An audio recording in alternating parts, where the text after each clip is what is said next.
0 ते 13 वर्षांच्या मुलांचा ताप आणि पालकांसाठी उपाय। रात्रीचे 2 वाजलेत आणि तुमच्या लाडक्या बाळाचं शरीर तापाने फणफणलंय। अशा वेळी तुमची पहिली रिॲक्शन काय असते? घाबरून जाणं की तातडीने उपाय करणं? बहुतांश पालक चुकीच्या पद्धतीने ताप उतरवण्याचा प्रयत्न करतात, ज्यामुळे मुलांचा त्रास वाढू शकतो। आजच्या या व्हिडिओमध्ये आपण जाणून घेणार आहोत की 0 ते 13 वर्षांच्या मुलांना ताप आल्यास घाबरून न जाता नक्की काय करायचं। नमस्कार, मी रुपाली लबडे, तुमची फार्मासिस्ट। मुलांच्या आरोग्याबाबत पालकांच्या मनात अनेक शंका असतात, विशेषतः जेव्हा विषय तापाचा असतो। ताप हा आजार नसून शरीराची एका संकटाशी लढण्याची पद्धत आहे। आजच्या व्हिडिओत आपण तापाची कारणे, घरगुती उपाय आणि सर्वात महत्त्वाचं म्हणजे रेड फ्लॅग्स म्हणजे डॉक्टरांकडे कधी धाव घ्यावी हे सविस्तर पाहणार आहोत।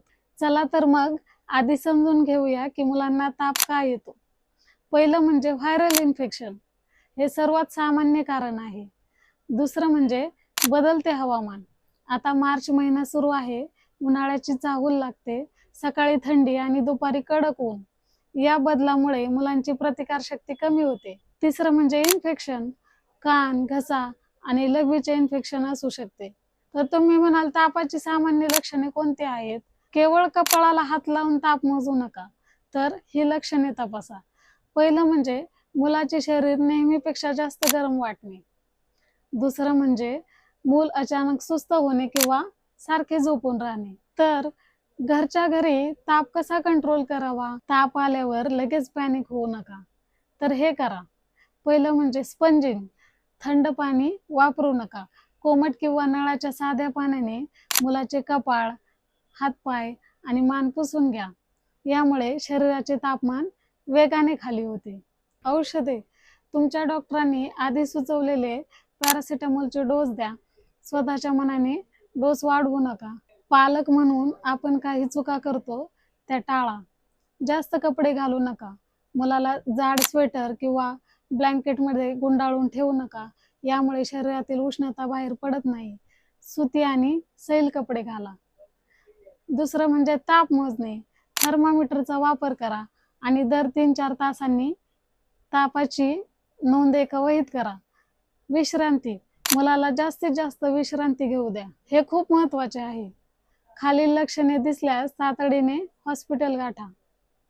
पहिलं म्हणजे जर ताप 102 अंश फॅरेनहाइट पेक्षा जास्त असेल तर। दुसरं म्हणजे मुलाला झटके येत असतील तर।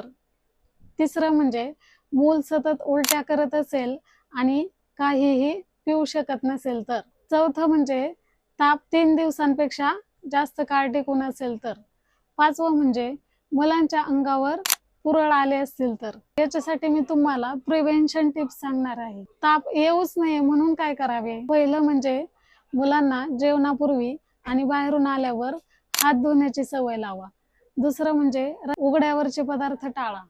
तिसरं म्हणजे मुलांची झोप पूर्ण होईल याची खात्री करा। पालकांनो, मुलाला ताप येणं ही चिंतेची गोष्ट नक्कीच आहे, पण तुम्ही संयमाने आणि योग्य माहितीने परिस्थिती हाताळू शकता। लक्षात ठेवा, तुमची शांतता मुलाला लवकरच बरं व्हायला मदत करते। मी सांगितलेल्या गोष्टींकडे लक्ष द्या आणि गरज पडल्यास तज्ञांचा किंवा आपल्या डॉक्टरांचा सल्ला घ्या। जर तुम्हाला ही माहिती मोलाची वाटली असेल तर हा व्हिडिओ इतर पालकांसोबत नक्की शेअर करा। अशाच आरोग्यविषयक खात्रीशीर माहितीसाठी माझ्या YouTube चॅनेलला सबस्क्राईब करायला विसरू नका। सुरक्षित राहा, निरोगी राहा। धन्यवाद।